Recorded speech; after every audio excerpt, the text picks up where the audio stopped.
Welcome to this forum with the candidates for the New Hampshire House representing Warner. My name is Nancy Marascio, and I'm Vice President of the League of Women Voters Kearsarge-Sunapee, which is the local league, and a member of the state board. The League of Women Voters is celebrating our 100th anniversary this year as a nonpartisan organization whose mission includes empowering voters through forums such as this. The League never supports or opposes any candidates or parties. All attendees, except the candidates and the moderator, have been muted.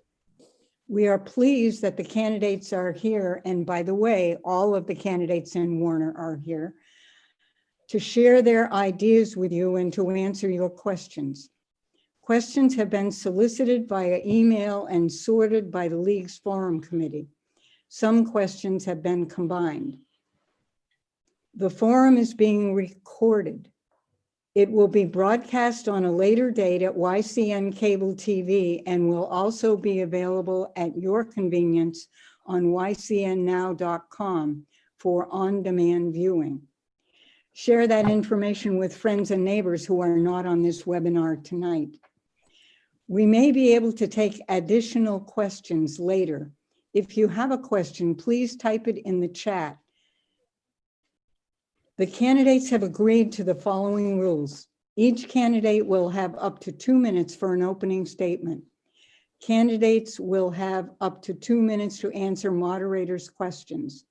The moderator's screen will show, or maybe it won't, a red card when the time is up. I think we're just going to be informal in keeping the time. Please finish your sentence and stop when we say time. The order in which candidates will answer will rotate during the evening. This is our first series of forums via Zoom. If a candidate encounters transmission difficulty during his or her time, we will adjust that time allowed as best we can to give everyone equal time. The forum will close by 8:30. The structure of the evening is we will have opening statements, then we'll move to the questions, and at the end, the candidates will have opportunity for a closing statement to say anything that they felt they missed. Let's meet the candidates. Clyde, Carson, and Clyde, want to just wave your hand? Thank you. And Margaret Kennedy, wave your hand, please. Thank you. Are running for the Warner seat in Merrimack District 7. Faith Minton, okay, and Natalie Wells, thank you, are running for the Floterial seat in District 25, which covers Warner and also Andover, Danbury, Salisbury, and Webster. So let us begin with the questions. Some questions have been combined, and I'm going to start with a couple short questions, and then I'm going to move. Yes? Do we want to have opening statements? Opening statement. Opening. Right. Thank you. All right, so opening statements, up to 2 minutes apiece. We'll start with Clyde. Okay. Good evening, everybody. And I'd like to thank Liz Tentarelli and the League of Women Voters for sponsoring tonight's forum, and it's an honor to be here. And I thank Nancy for her moderation tonight. District 7 includes not just Warner, but includes Warner and Webster. As your state representative, I have earned the reputation of someone who works across the aisle and that goes well for my role as chair of the Municipal and County Government Committee. Locally, I'm serving my 4th term on the Warner Select Board, where I'm currently serving as chair. As a member of the Merrimack County delegation, I serve as chair of the Merrimack County Nursing Home Committee, and I'm also a trustee of the Mount Kearsarge Indian Museum and an annual volunteer at the Warner Fall Foliage Festival, which is virtual coming up this weekend campaign. In short, I'm committed to community service and fighting for what makes our town special. In addition, I'm employed at Magdalen College in Warner as the finance director, and I'm fortunate that the college supports my service to our communities. When my wife Kathy and I moved to Warner 30 years ago, we recognized that the area offered a great lifestyle, both to raise our children and a place for us as we grow older. It was the right decision, but we have work to do so that our young people, seniors, and everybody in between can afford to enjoy that lifestyle. I'm committed to continue fighting for that goal as your representative to the New Hampshire House in the next legislative session. Thank you. Thank you. And we'll move on to Margaret Kennedy. Yeah. Good evening, everybody. Thank you for the invite to this Zoom webinar. My name is Margaret Kennedy. People locally know me as Annie. I grew up in Hopkinton, New Hampshire my whole entire life. And then just about 2 years ago in November, I moved to Warner. I was presented with the option to become a representative this year and run and see how it goes. I'm hoping well. I've spent my life as a young Republican in politics. My family has been tied into it. And so I get it. It's a passion of mine. I volunteer. I've been in 4-H clubs. I always spend any spare time I have helping anyone else other than myself. I was a volunteer firefighter on Hopkinton for 5+ years. I am a big believer in Second Amendment rights and protecting them, protecting our liberty and freedom that we have as Americans. And protecting small businesses. I am a small business owner now in Warner with my equine facility, and making sure that legislation protects the growth of small business in our small towns to keep them moving and growing so we can have this really nice small town feel that New Hampshire is so well known for, as well as protecting our income and sales tax options, voting against them so it never is a problem. And I guess I'm new to this, so I always want input from anyone. So I have a Facebook page and a website. You can check me out at kennedyfornewhampshire.com, and the link for my Facebook is the same. Shoot me a message, a question, and maybe some input. If there's something you think you'd like to see in the legislature or something you think I should try and do. Yeah, so that's it. Thank you. Faith? Hi. Thank you, League of Women Voters, for sponsoring this evening. It's a great opportunity to connect with voters. I'm Faith Minton, and I'm running for state rep for District 25. As a former school board member, an educator, and a small business owner, and a resident of Warner for over 40 years, I've dedicated my life to help the community, and that's what I intend to do in Concord. Right now, we're in the midst of a very challenging time during this pandemic, and we must prioritize the needs of our New Hampshire citizens. Safety, health, and security should be at the top of this list. And we must make sure that our New Hampshire residents have better access to healthcare and mental health services. And to ensure New Hampshire's economic future, I feel we need a strong public school system that educates all young people to work in the global world, regardless of their community. So as your representative, I'll fight to lower property taxes, that place an unfair burden on working families and hurt those on fixed incomes. And we must look to the future, I feel, to protect our environment. We need to work for clean air and water, and we need to increase renewable energy, which will in turn create new jobs. I'm running because I believe too often partisan politics instead of collaboration to create common sense solutions are driving politics, and they're affecting and impacting our communities. I have years of experience working to make our communities a better place, and I hope you'll vote for me. I will do that as your state rep. Thank you very much. Thank you, Faith. And Natalie? Hi. Thank you again, League of Women Voters. My name is Natalie Wells. I'm a mother, a grandmother, a third generation family business owner, a former state representative for Merrimack 25 in 2016 to 18. Presently, I'm secretary of the Merrimack County Republican Committee.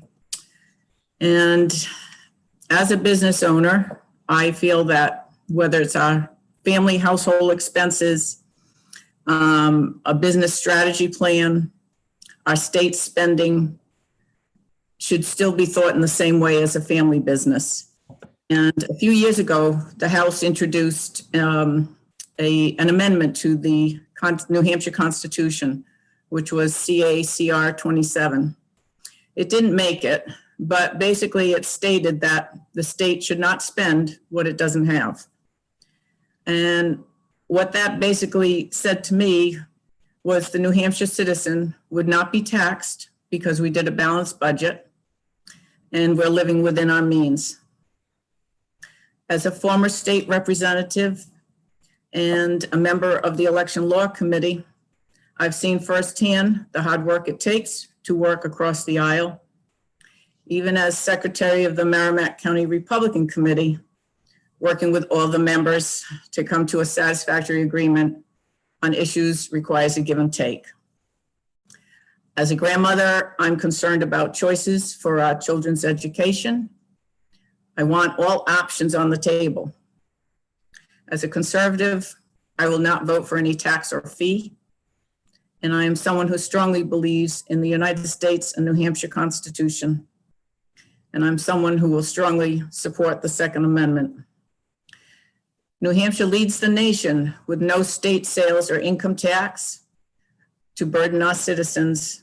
And I think that's the way we should work to keep it that way. Thank you. Thank you.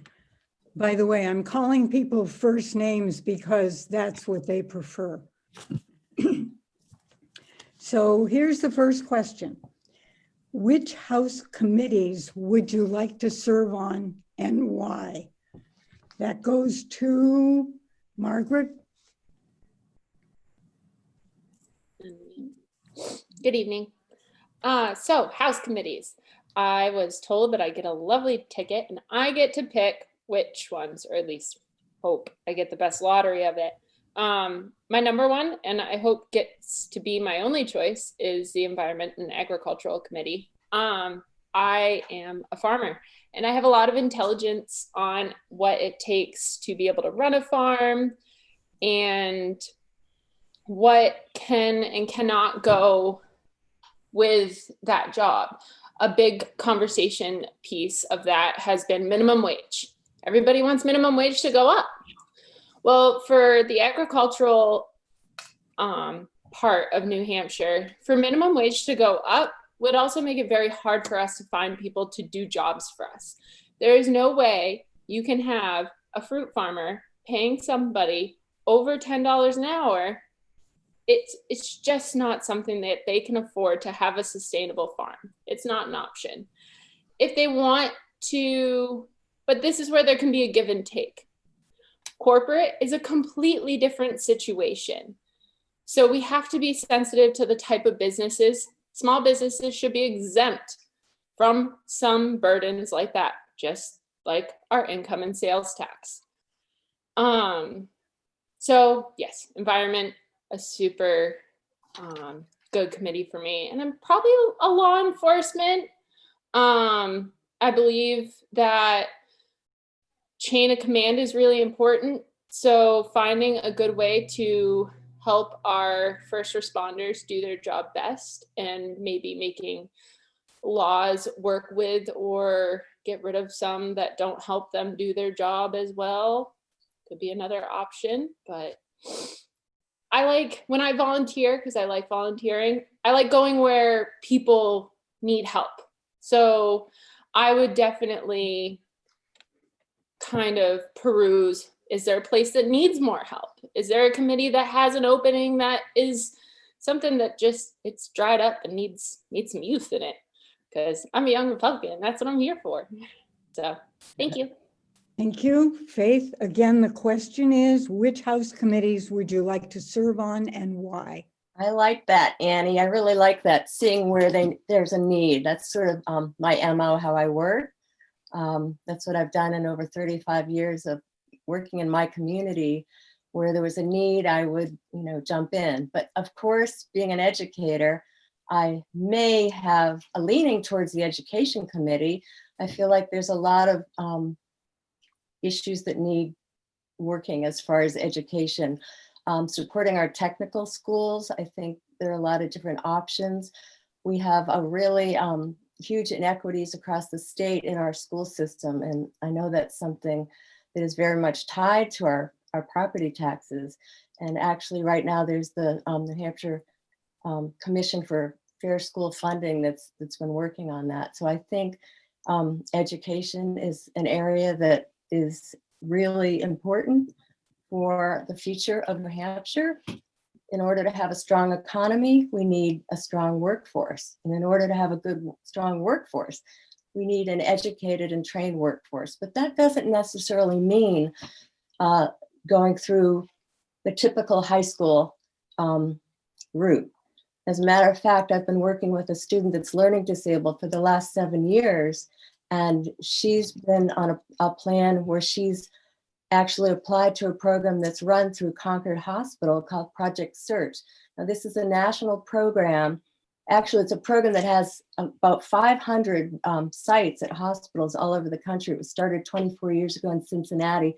Concord Hospital has partnered with Concord School District and Community Bridges and Voc Rehab, and they are providing training for, I think, about up to 12 students a year.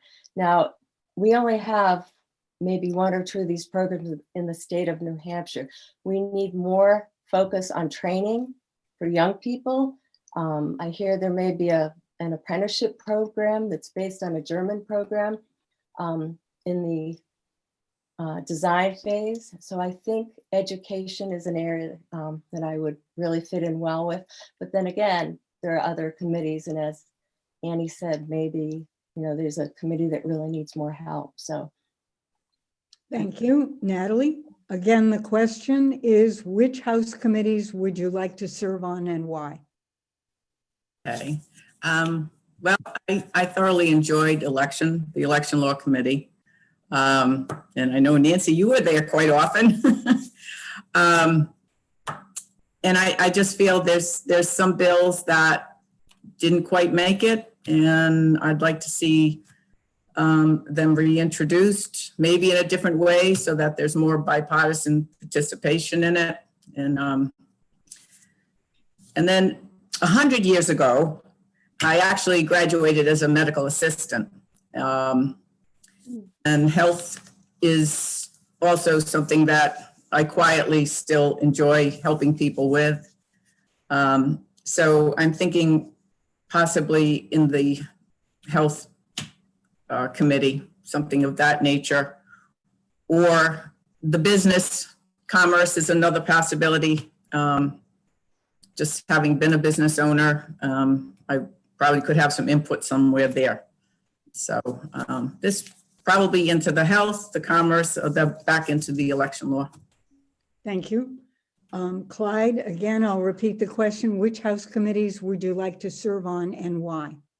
Okay, so I'm in my 4th term at the State House, and each term I've been on the Municipal and County Government Committee, which I thoroughly enjoy.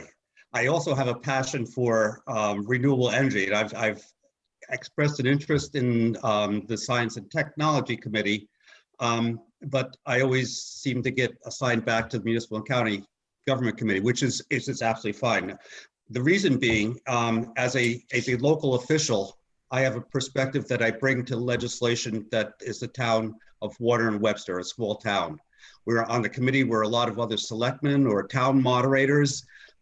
We have planning board members, budget committee members, school board members, and we bring perspectives from large towns, cities, and small towns, and we look at the legislation. And it's not necessarily the stuff you read in the front page every day, but we deal with planning board issues. We deal with issues that the moderators have responsibility for calling a storm election.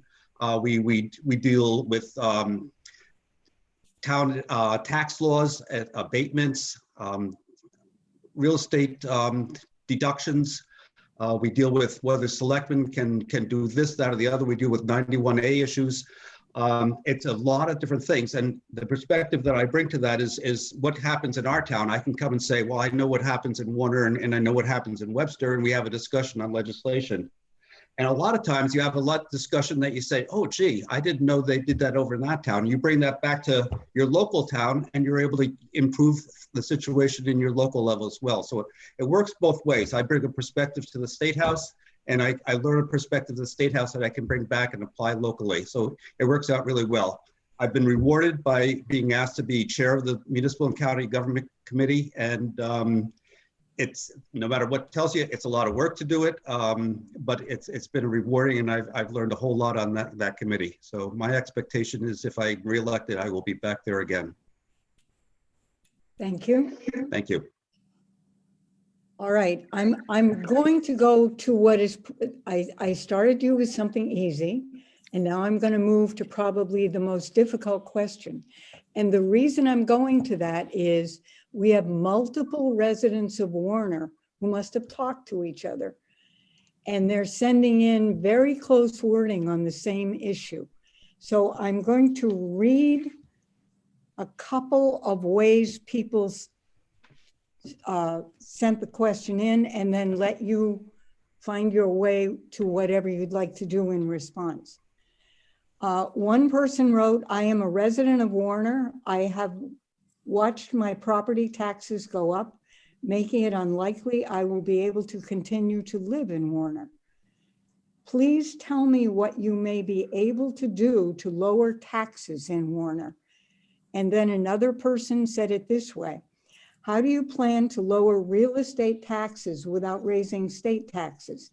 Do you have any ideas of how to lower the state budget by eliminating programs either no longer needed or that overlap with other departments? So you can see the concern is property taxes and looking for solutions.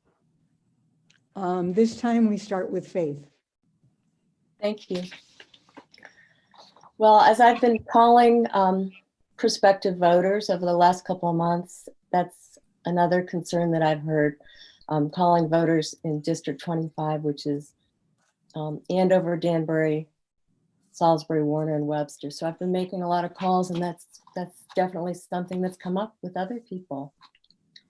This is something that needs really close scrutiny. There's inequities in towns throughout our district and throughout the state. Our property taxes are tied to school funding.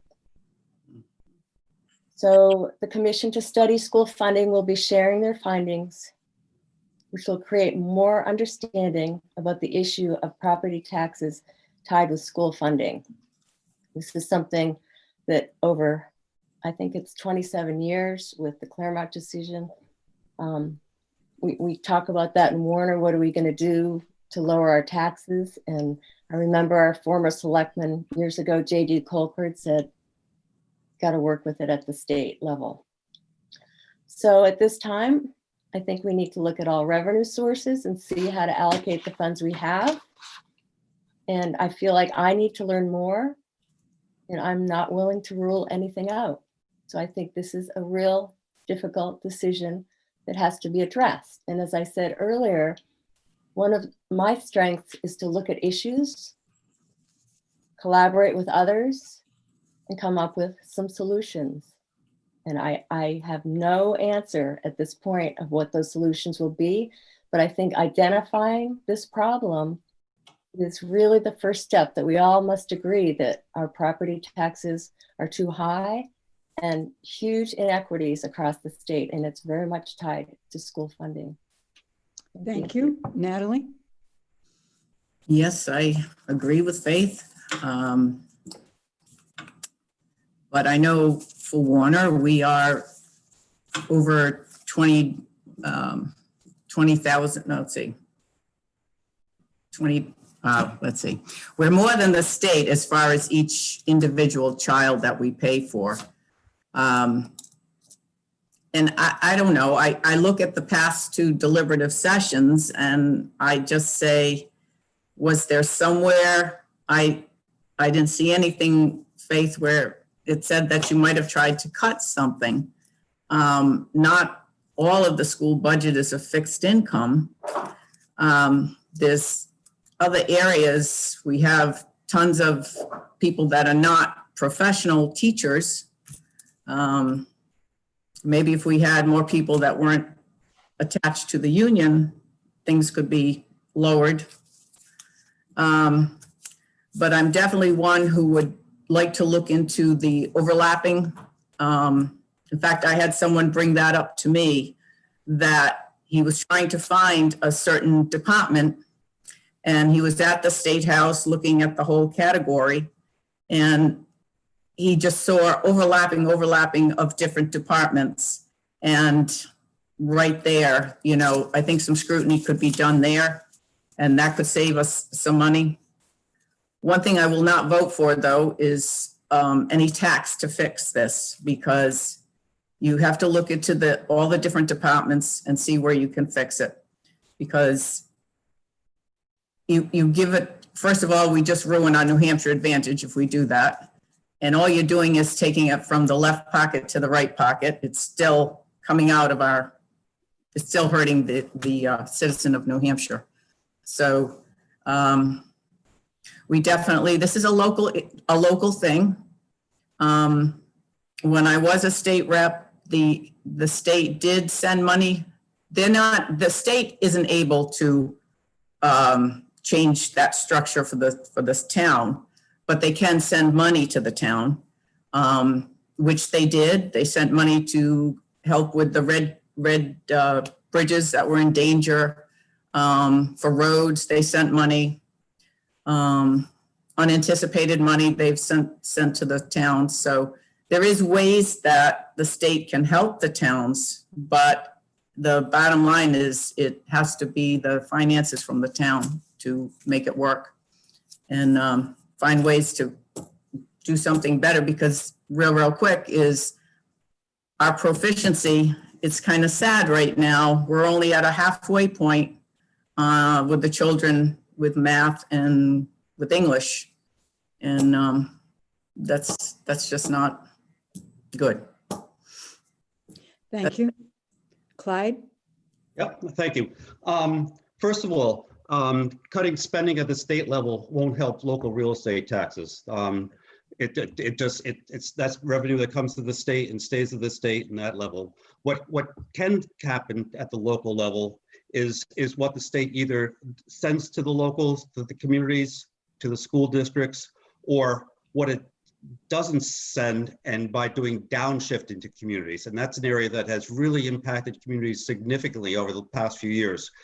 Specifically, if the state says, for example, pensions, state used to cover 100% of the state pensions for the municipal workers and teachers.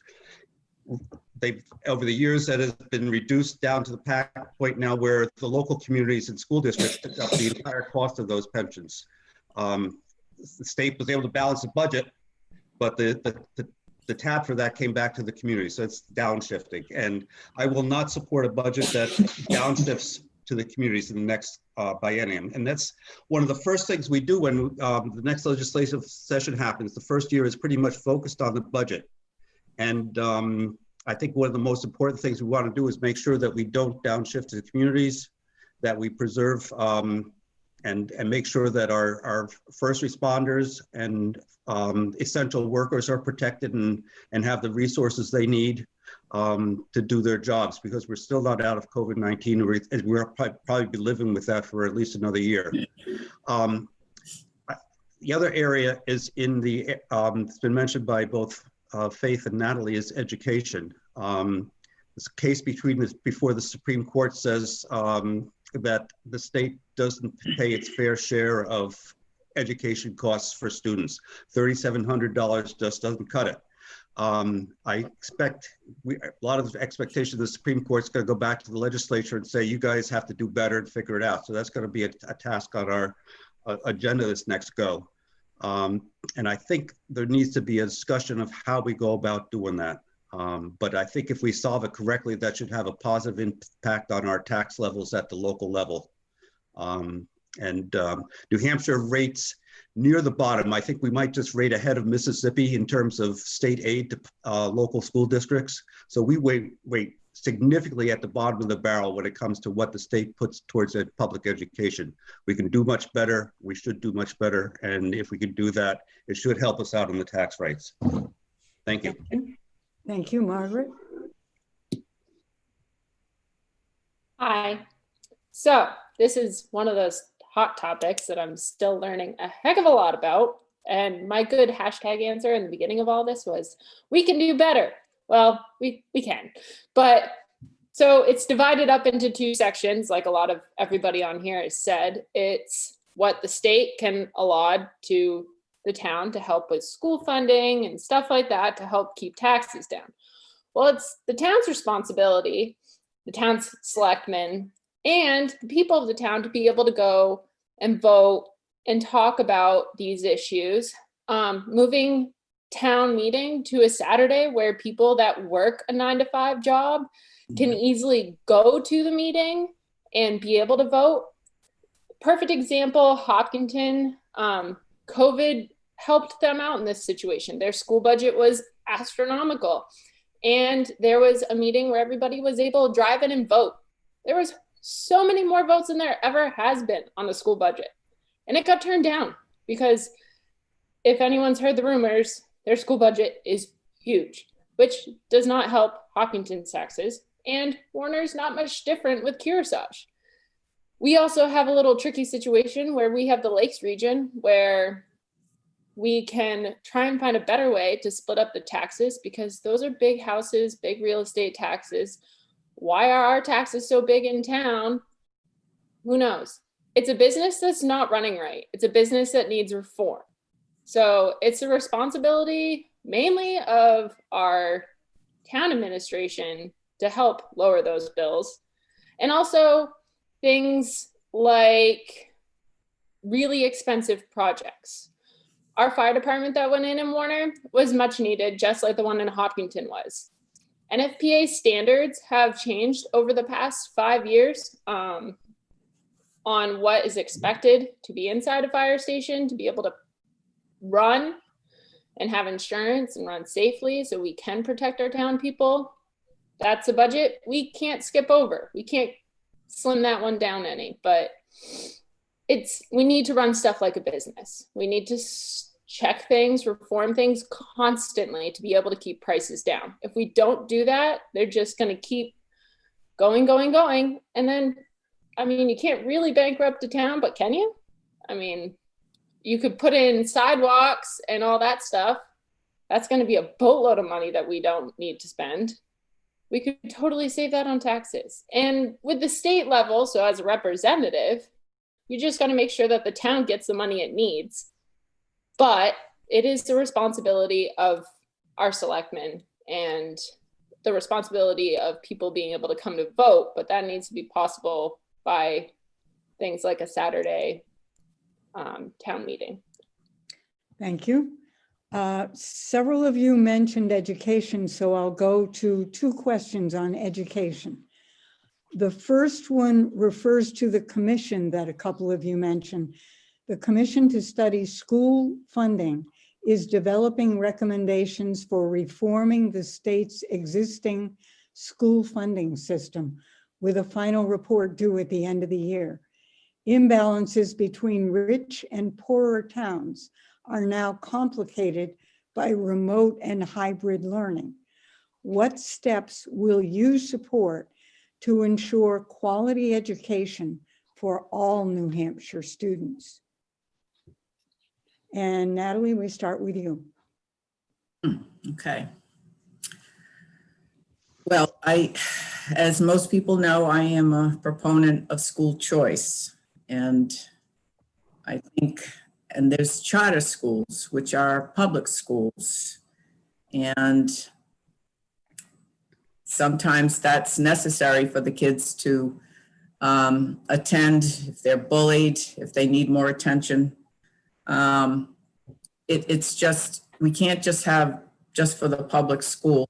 But with the COVID going on, and a lot of parents I've talked to, they're keeping their child home. They're going to try homeschooling.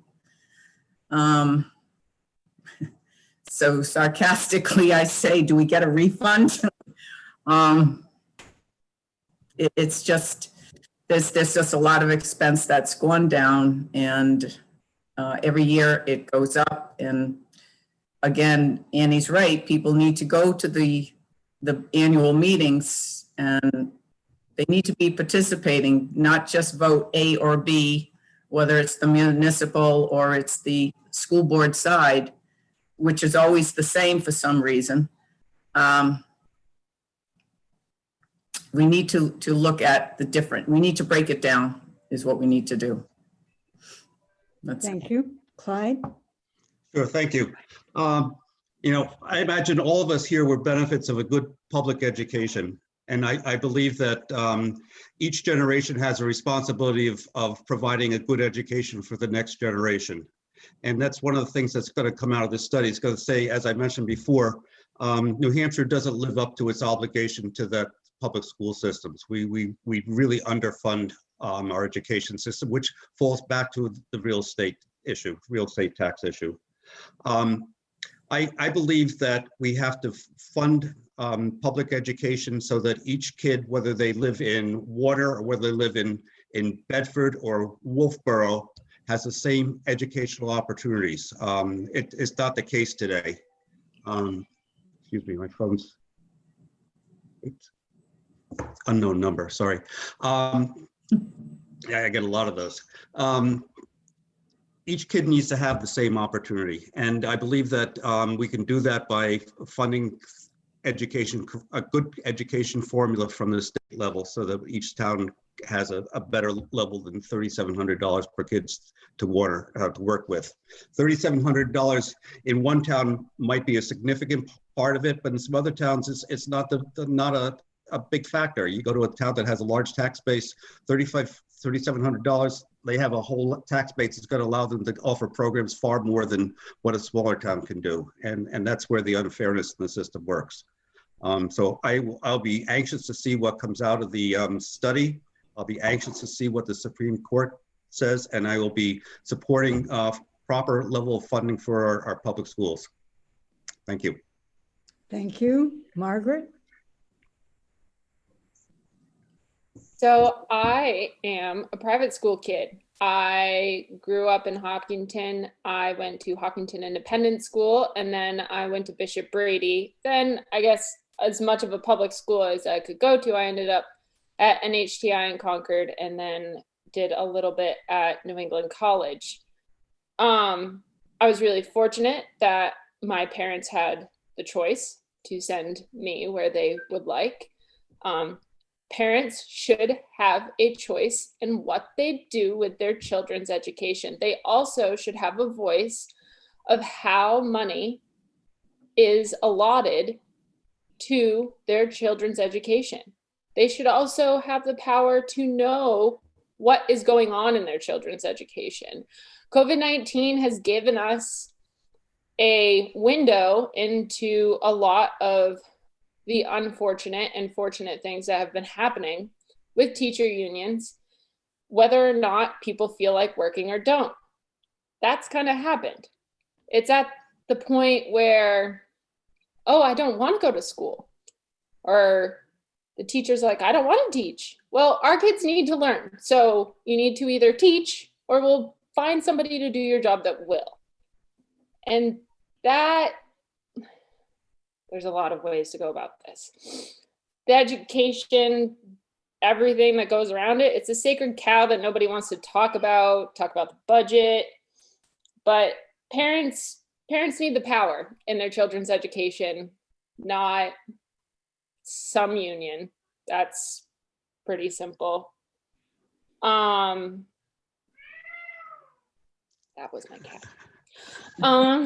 So He was my little cue to, yeah.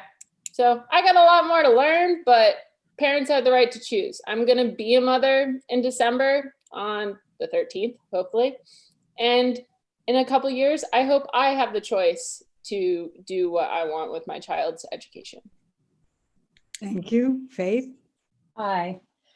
So I support our public education. I feel that our public schools are the background of our communities. When there's a thriving public school system, they're thriving communities, and we need an educated workforce. And I think that our public education system works well for most people. And I feel parents do have a choice. Parents have always had a choice of where to send their children.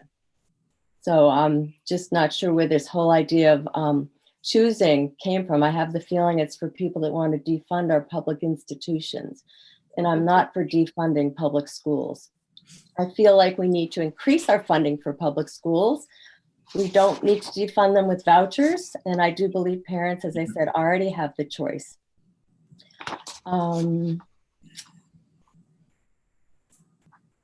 Was the question, Nancy, how to make more equitable across the state? Is that what I heard you ask? The actual question was, what steps will you support to ensure quality education for all New Hampshire students? Okay, thank you.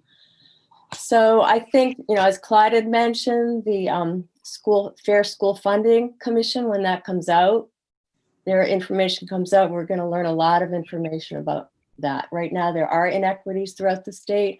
I think the state needs to, rather than downshift the cost, we need to find ways to make things more equitable. This whole issue of funding schools and downshifting to our local property taxes has been going on for years. And I think we really need to tackle this, because we are going to lose young families in our state if we can't have good school systems. And not everybody's able to send their child to private school.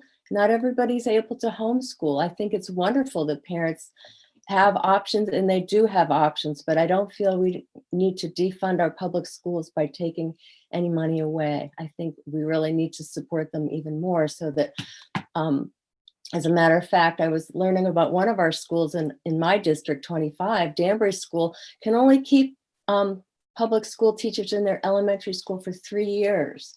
They can't pay them enough. They lose their teachers, so there's no continuity if they can't pay teachers to stay for longer than 3 years.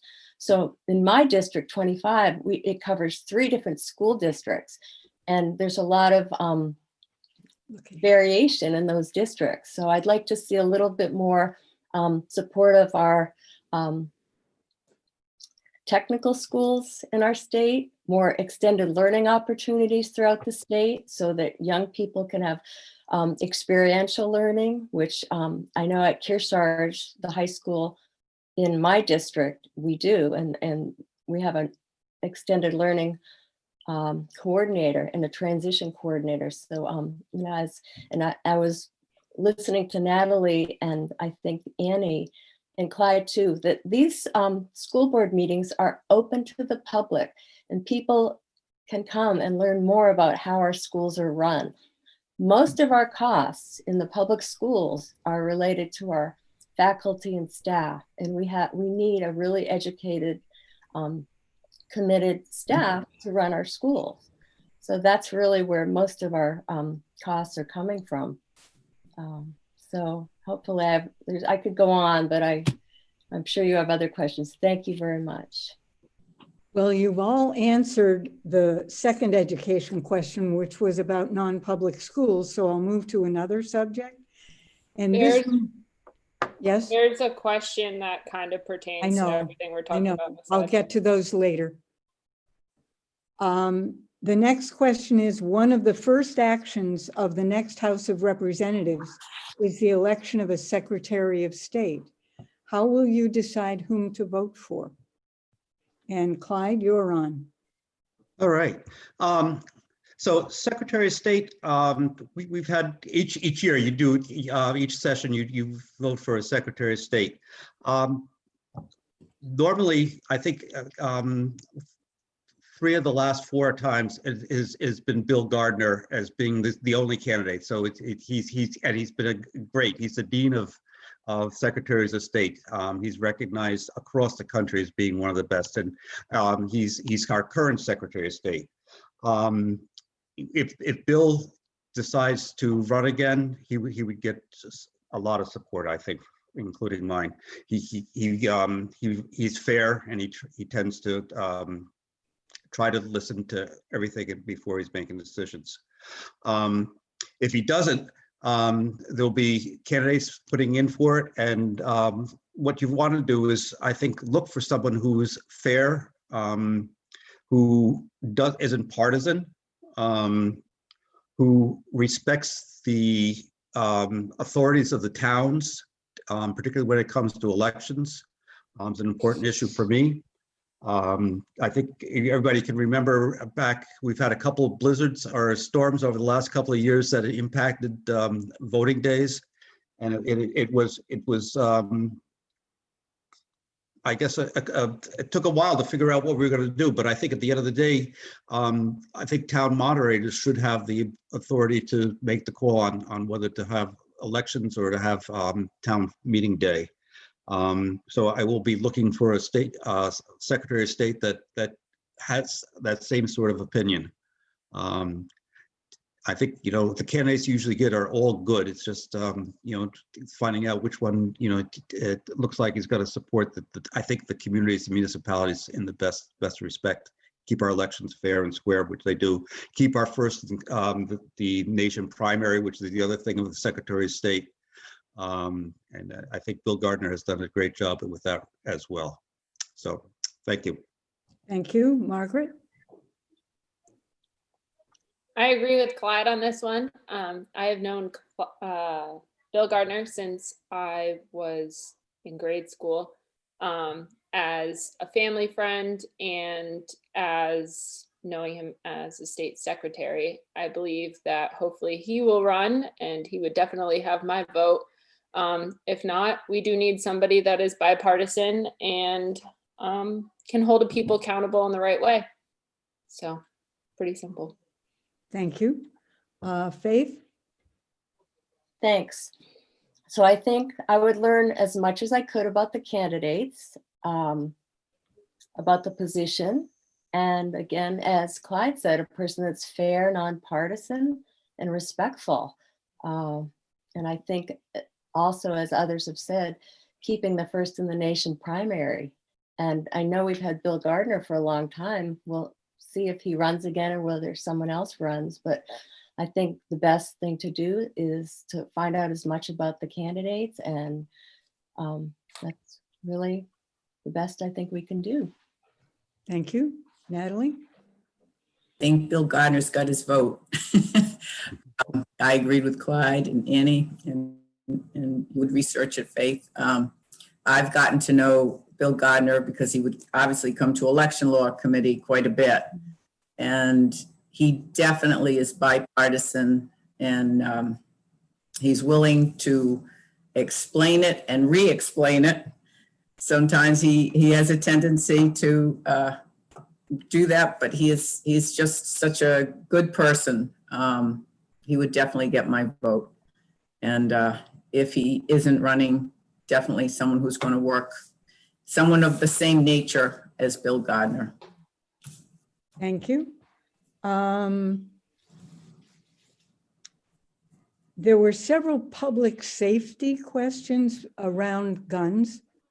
One of them was, what is your position on semi-automatic weapons? And this time we start with Margaret. Ooh, gun collector's daughter. Okay, so Second Amendment rights. Don't touch them, leave them alone, leave my guns alone. It's pretty straightforward. When it comes to semi-automatics, bad people, they want to do bad things with guns, they're gonna do bad things with guns. So don't take away or stomp on my Second Amendment rights. Okay, Faith? Okay, so I support the Second Amendment. I support the Second Amendment. My husband is a long-term hunter, and he's been a member of a fish and game club for over 30 years. Our children were raised on wild game.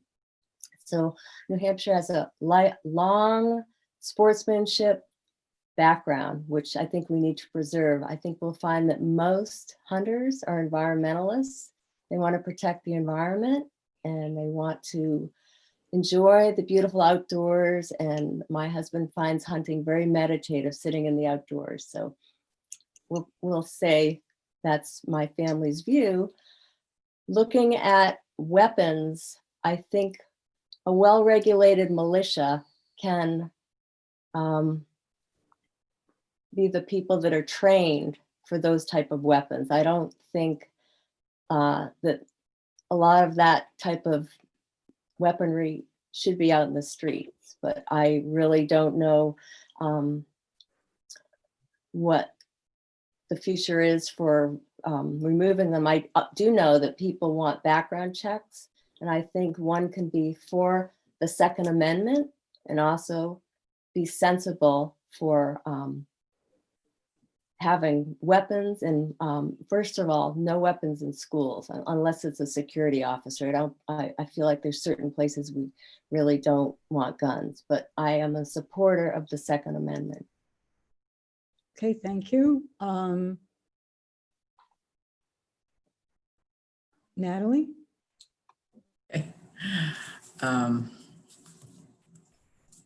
Yeah, well, I am for the Second Amendment, and training is important. Sorry, that was my ice machine.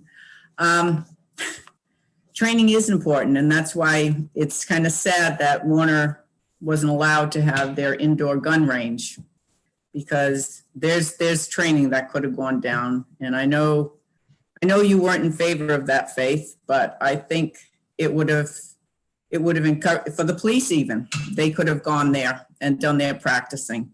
And safety first. So how do you get safety? You get it by training.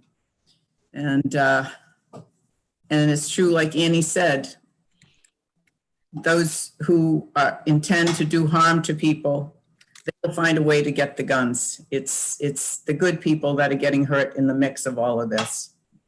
So that's about it. Okay, thank you. Clyde? Yeah, thank you.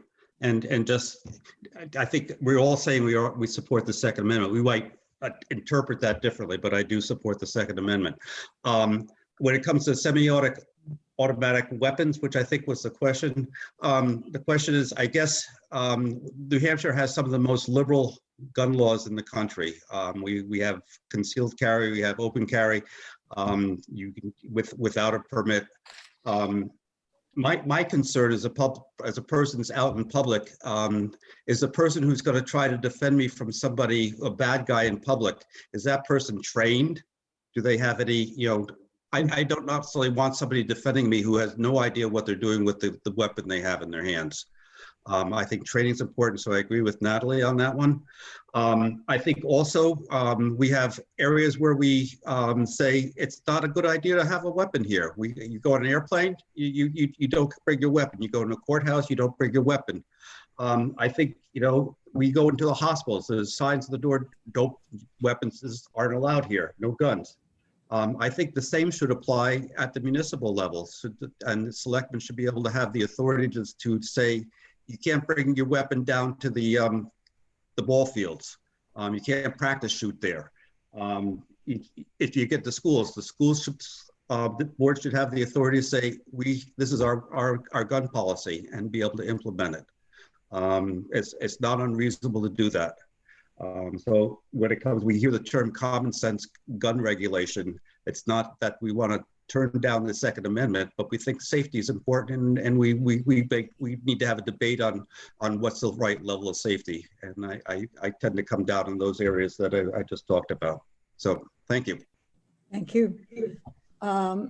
Paid family and medical leave bills have been heard in the legislature, but have not been enacted. What actions would you support about paid family and medical leave? And this time we begin with Faith. So what actions would I take?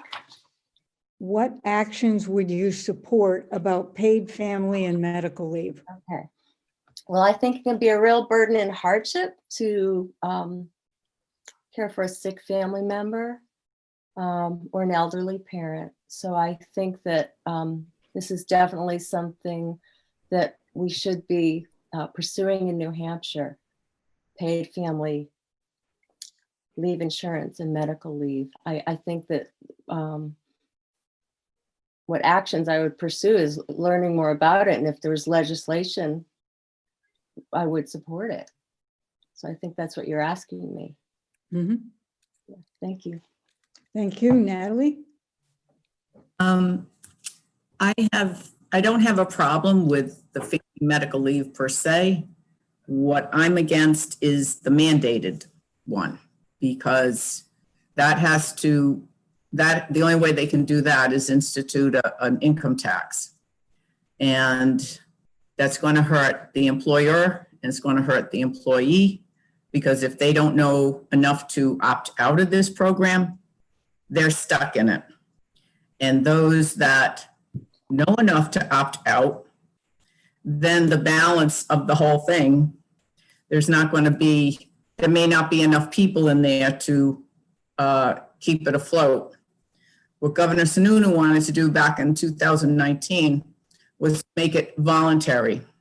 He was trying to follow the program that Vermont was doing and is doing and is succeeding, because a lot of companies have this type of insurance for their employees already, but it doesn't have to be a mandate by the state. So basically, I would say I have no problem with this, but I don't do it under a mandate. I would do it under a voluntary program. Thank you. Clyde? Thank you. So I guess I was reading an article today that says 78% of New Hampshire residents support and want a paid family leave program. That's a large percentage of the state. We all know somebody, either ourselves or somebody who's needed to take care of a family member or themselves, or whether it's the new baby, whether it's an elderly parent who needs help, and face the issue of needing to take time off from work. If you work for a company that offers that benefit, you're in good shape. But a whole lot of people don't have that option, and paid family leave is meant to address that. It's an insurance program. It's not a tax. Tax, it collects money and goes to the state to pay for government resources. Insurance, we both pay for medical insurance, we pay workers' comp insurance. Those are insurances that we all pay for. We know what we're getting for it. Employers sometimes participate in them, sometimes not. Employees participate in them, sometimes not.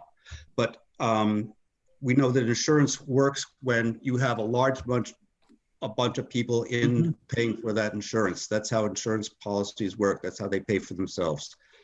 So in the sense that you need to have everybody participating, that's why we have medical insurance requirements. That's why we have workers' comp insurance and those sorts of things. Everybody participates in them. We've had two bills that have passed the House and Senate bipartisanship in bipartisan ways and have been vetoed each year. I think we probably are going to, my guess is we're probably going to see a third go at that this next time. I support paid family leave, and I think it works when everybody is in the pool with everybody else. Thank you.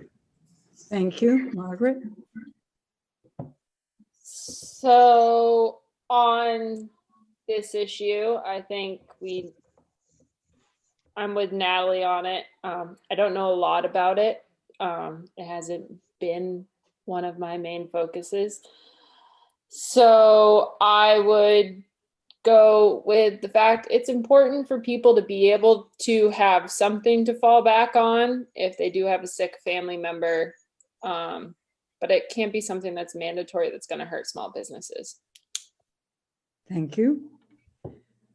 Okay, the next question is about climate change. What actions should the state be taking on climate change to protect our natural resources? And this time we start with Natalie. Well, I don't know. I don't personally believe it's all man-made. I think the verdict is out on that. I don't think it's 100%. But so you're also talking about protecting the environment, you said, correct?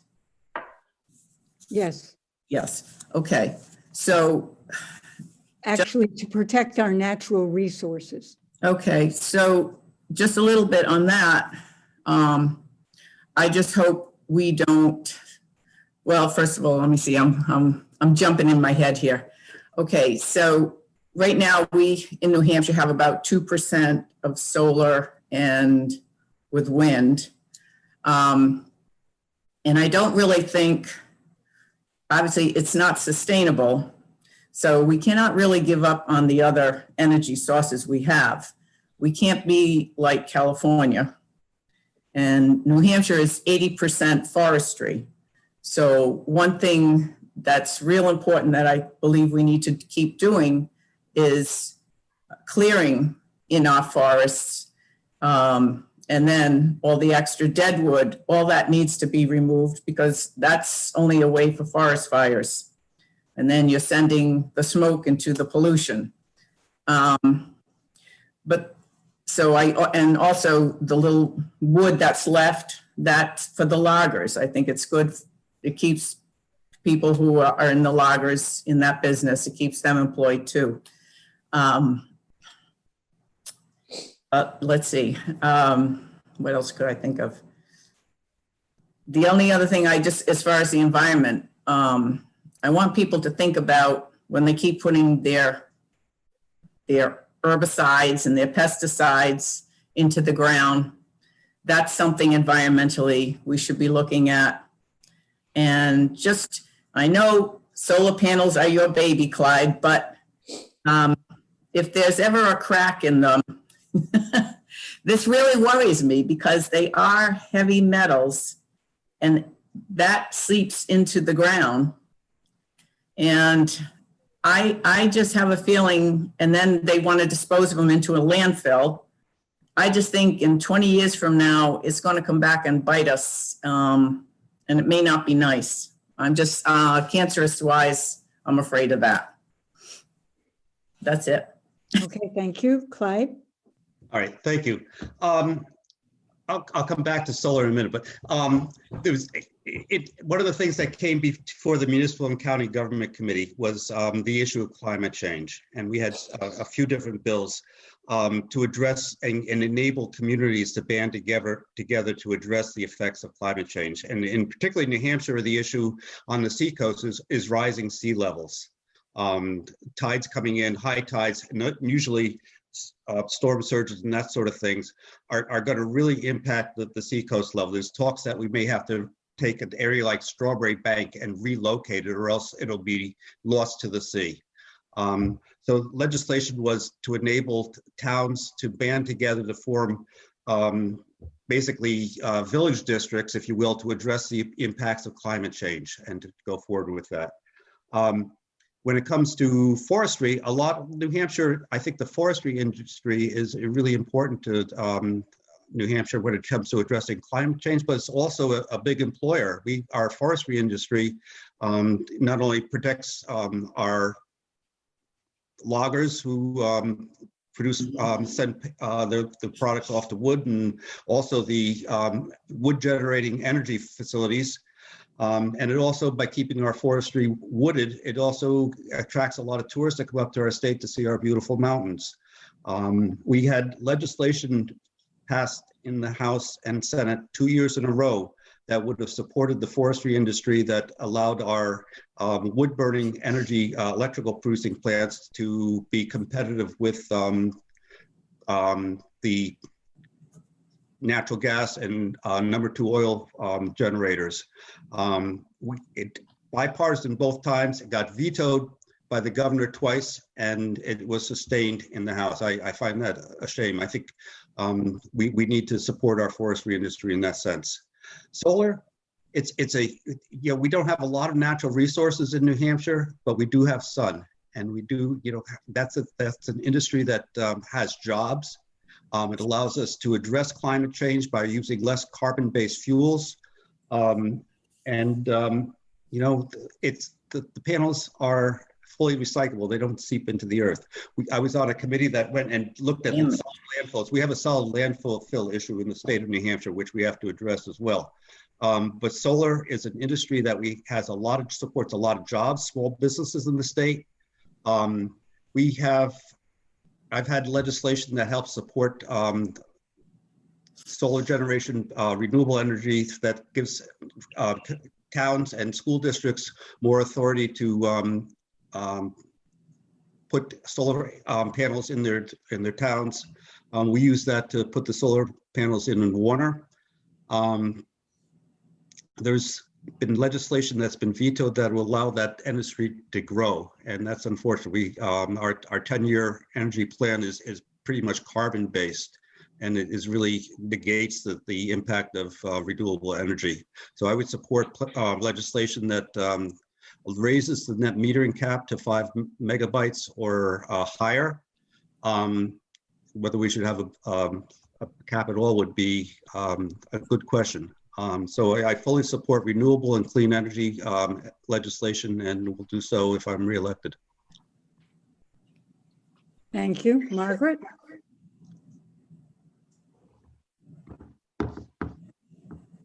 You're muted. There we go. I'm muted. Didn't need you all listening to my screaming Siamese cat in the corner. So climate change, logging. My family and I own a lot of land, and we've used logging to help pay our really high taxes in Hopkinton, for example. So knowing good land management, tree farming is really important so we can keep it as a renewable resource. As Natalie said, making sure that we have good foresters that know how to protect our land and keep those renewable resources going. Keeping our transfer stations, making it easy for people to recycle, just making smart decisions.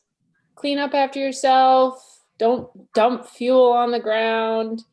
There's plenty of resources out there to make sure we make smart decisions about how not to pollute our world. And I think we just need good participation in that. So. Thank you. Faith? Okay, well, yes, I think we really need to progress more towards more clean renewable energy. We also need to work towards promoting more awareness of individual responsibility with conservation and conserving our needs and clean water in our own areas, not polluting. But one area we haven't talked about yet is wind, and I've been hearing a little bit about the possibility of creating a wind farm in the Atlantic about 20 miles out, and it would provide a lot of jobs off of Portsmouth, which is a deep harbor, a lot of jobs, 20 years of jobs in our state, and provide renewable energy. So that's an area that I've been learning about recently that I think it might be something we can explore. And I think finding ways to create new jobs around clean energy is where we need to go, because it will help us a win-win in supporting our environment as well as providing jobs. So I'm interested in learning more about that. But I think individual responsibility is really important. And there are a lot of ways that we can learn more about how each of us can conserve, and that will do have a big impact. So again, promoting individual awareness and supporting continued increasing renewable energy. Yeah, I mean, we've heard about, Clyde's talked a little bit about solar and forestry, and I would support it and learn more about it. Thank you. I'd like to just make a comment about some of the chat questions that are coming in. There is a sense that some people would like to have us debate and go back and talk about why people are taking certain positions or questioning facts. The league is setting up a forum format specifically so we can do what we've been doing, which is hit a broad range of things. It is not a debate, and so I'm not going to deal with those questions. What I will do is ask you one more question and then go to closing statements. We said we would definitely end before 8:30, and we need to follow that promise to the public. The last question you will like, I think. What issues have we not discussed tonight that you would like to see addressed in the legislature in 2021? Clyde? Okay. I think one of the issues that I think are important, it covers a lot of different territory, but is the question of how do we make, I guess, New Hampshire affordable for our young families in the state. And this comes down to the question of several different things. It comes down to affordable housing. We have a shortage of affordable housing in the state. I believe the vacancy rate is somewhere less than 1% in most places across the state, which is basically says housing isn't available. And if you're looking, we're not building affordable housing. So if a young family who's looking to work and live in the area finds it hard to find a place to live that they can do. We also need that falls into other areas. Minimum wage. We need to have a livable wage. I think the estimate for the cost of an average 2-bedroom apartment in the state is somewhere you would have to earn somewhere around $18 an hour to do that. So it on a minimum wage in the state when we have 7.25 is a long way away from affording a standard 2-bedroom apartment. Paid family leave is another thing. We have to do things that make it attractive for young people to stay in the state and not move out of the state because the pay is better, the benefits are better elsewhere, and we want to be competitive so people decide to move into the state and live and work here and raise their families. So that's an area that we really didn't talk about tonight. There were several bills dealing with affordable housing this last session. Unfortunately, the legislature ended earlier because of COVID-19, and a lot of those bills never made their way out of to the governor's desk. I expect that we'll do those again this next session. I'd like to see minimum wage and affordable wage that moves people so people can pay for what they live in and afford to live in the houses that they have. Same thing for seniors. So we need to find a way to make New Hampshire affordable for everybody in between as well. So thank you. Thank you. Margaret? You're muted. No. Can you restate the question again, please? Sure. What issues have we not discussed tonight that you would like to see addressed in the legislature in 2021? I guess with this, there's so many issues. So it goes back to kind of my opening statement, go where there's a need. So moving forward, if there's more of a need for healthcare to be looked over, education, I mean, healthcare is probably one we didn't really step on too much. COVID-19 pressed a lot of issues for people with healthcare, how they got it, if they felt comfortable going to get it. Also making sure it's affordable for everyone to have, but still make a competitive market.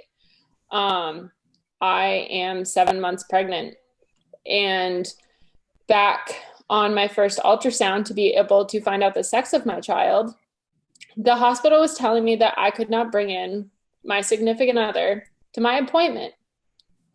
Well, that's a bunch of BS. It's his child too. And there is nothing saying that he should not be able to come into my appointments. If I do not feel comfortable or I have anxiety, I should be able to have a chaperone of my choosing, not a hospital appointed employee. They are not acting in my best interest. They are employed by the hospital. That's a little tip of the iceberg. I can get super emotional and pregnant about it, which I'm sure everybody doesn't really want to listen to. But that's just a really small part of how we need healthcare reform to actually work for the people and not for the big businesses. There needs to be competition, and the client needs to be the most important person. Thank you. Faith? Okay, well, one area I think we need to, we're going to need to focus on, and I think the pandemic has really exacerbated this, is the opioid crisis and how it affects children. Children are suffering in this state. We need more social workers, therapists, and counselors in our schools. There are many children being raised by grandparents throughout the state due to the opioid crisis. And I think because of this pandemic, there's a lot of mental health care issues that are not being taken care of. And as I said, when I have been calling people in our district in the last couple of months, that has come up a few times. One issue came up, a woman whose son was a veteran and he had suicidal issues. She went all over to try to get help for her son. I know of another woman whose granddaughter had issues related to mental health and was on a waiting list for a month, couldn't get any help, was actually sent out of state. And then I know of a few other people that are having trouble getting therapy. So I think this is a big issue, and anxiety levels have really increased. And I think we're really going to be hit hard in our public education system. I know when I was on school board, each school could have used more counselors, therapists, or social workers to deal with these issues related to the opioid crisis that are affecting our families. So I think this is something we haven't touched on yet tonight, and I think it's something that we need to work on throughout our state and to help our veterans. So that's an issue that I think is really important. Thanks. Thank you. Natalie? Yeah, I kind of agree with everybody here. With the opioid and the COVID and the suicide, this is all on high alert right now. But wrapped in with this, with the opioid, is also a lot of human trafficking. In all our 10 counties of New Hampshire, there is human trafficking going on. And it's very sad to know that it's actually in our communities and we wouldn't even realize it. And with the children who might be emotionally upset or are struggling, but they're a loner, these are who these perpetrators are seeking out. And I know there were some bills, and it was bipartisan, that did work on the human trafficking, but that is one issue I really want to delve into if I get elected. Touch upon the minimum wage, though. I have a different perspective as from being a business owner. And I personally feel, first of all, New Hampshire follows the federal minimum wage. But I believe you're hurting the young person who's just coming into the market, or you're hurting the senior citizen who wants to supplement his income, because an employer wants to have the most, the person who's most skilled. And if you increase the raise for the young person just coming in, what does that mean to the person who's already seasoned and's been there? Now you got to raise his price, his wage, and it spirals, it gets out of hand. So I don't think that's the answer. I think working hard and earning a raise, then you've put an investment into that company, and then the employer will reward you with a raise. And I think it should be up to the employer and not the state. Again, I don't think the state should be mandating that. And just real quick on as far as this COVID, I think for most of us who are healthy, obviously the vulnerable, you watch and protect them. But the young children and the elderly, emotionally and psychologically, or those who are addicts and they need to get into their meetings so they have physical contact with each other. These kids, this is a bad thing. I think that, especially in New Hampshire, we're doing so well. I think the emotional and psychological is a lot worse than the virus, and they need to all go back to school. That's it. Okay, thank you. I just want to pass on that one of the questions that came in was a comment saying that you are producing an excellent forum with your answers. I just wanted to pass that compliment along. Wow. And now we'll move to closing statements. And this time Margaret starts. So whatever you would like to say to close your comments. Well, this has been fun. My first debate ever. So thank you for hosting it. It is a forum, not a debate. That's why I didn't respond to some of the chat comments. Gotcha. Okay. Well, it's been fun. It's been a great learning experience. Definitely would be fun to do one again sometime, maybe next election cycle, or hopefully we can meet in person though. Being in person's a lot easier doing this. And I like being around people and seeing reactions of an audience. It definitely helps you get a better temperature for the room. But I am here to take, I guess, if you have questions and stuff like that, hit me up on Facebook, social media. And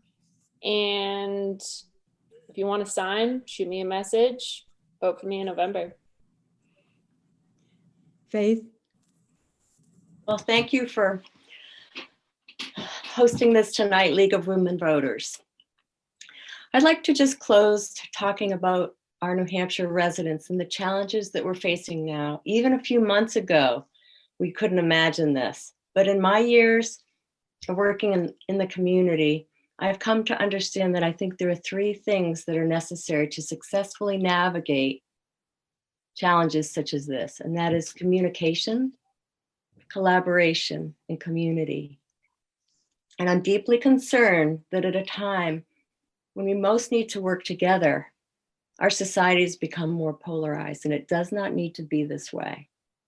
I believe we need representatives that have a depth of real experience, are capable and effective at communicating, listening to the constituents, and understand the value of collaborative solutions to solve problems and to move us forward. I have all these skills and have built trust in my community over my 35 years of working in the Warner area. I will work for our district and work for a positive future where all Granite Staters will thrive. So I hope that you'll vote for me, Faith Minton, on November 3rd. Thank you very much. Thank you. Natalie? I'd like to thank you for hosting this again. And yes, it's been fun. It's been different. We've been on the stage, and I think I prefer that also. It's just, this just doesn't have that feely, touchy thing, you know. But I do appreciate everybody. This was fun. And the bottom line with me is I will work tirelessly for the citizens of New Hampshire. But more importantly, I will work for Merrimack 25. I've gotten to know quite a few people over the years, and it is a warm and rewarding situation. It's tough going out every day and you know, knocking on the doors, but meeting the people and getting a good sense of everything has made it worthwhile. So as the usual little ploy I will cast my votes against any taxes. And because I do believe that does not make our economy grow. It does not keep businesses afloat. And it certainly does not put more bread on a family's table. And New Hampshire is the shining star in New England. And we want to keep it that way with no taxes and protect our constitutional rights. So I ask for your vote on November 3rd. And you can reach me at Natalie Wells, number 4nh@gmail.com. Thank you. Thank you. Clyde, you were first, and now you get the last First is word. last. Okay, thank you. I want to thank Nancy for moderating an enjoyable forum tonight. It's been a good time, and I want to thank Annie, Faith, and Natalie for a good exchange of ideas. We differ on the ideas, but it was a good exchange. And I especially want to thank everybody who zoomed in the meeting, even though we don't know who you are or how many there are. I appreciate you sticking with us and having listened to our answers to your questions. I hope I've answered all of your questions tonight. And if I haven't, please follow up with me with an email to clyde.carson@gmail.com or message me on my Facebook page, Clyde Carson, New Hampshire State Rep. It's an incredible honor to serve as your representative, and I sincerely hope you support me, and I've earned your support, and I ask you for your vote on November 3rd. Thank you very much. Thank you all. I think you've represented yourselves very well. And let me give the last word to the voters. One of the reasons our forums are about state reps is that your state reps in New Hampshire are closer to you than reps in other states. So you have an important decision to make. I urge you to vote because now you're informed voters about this position. Thank you very much. That will close our evening. Thank you very much. Good night. Thanks. Thanks, Nancy. Good night, everyone. Good night, Good night. everyone.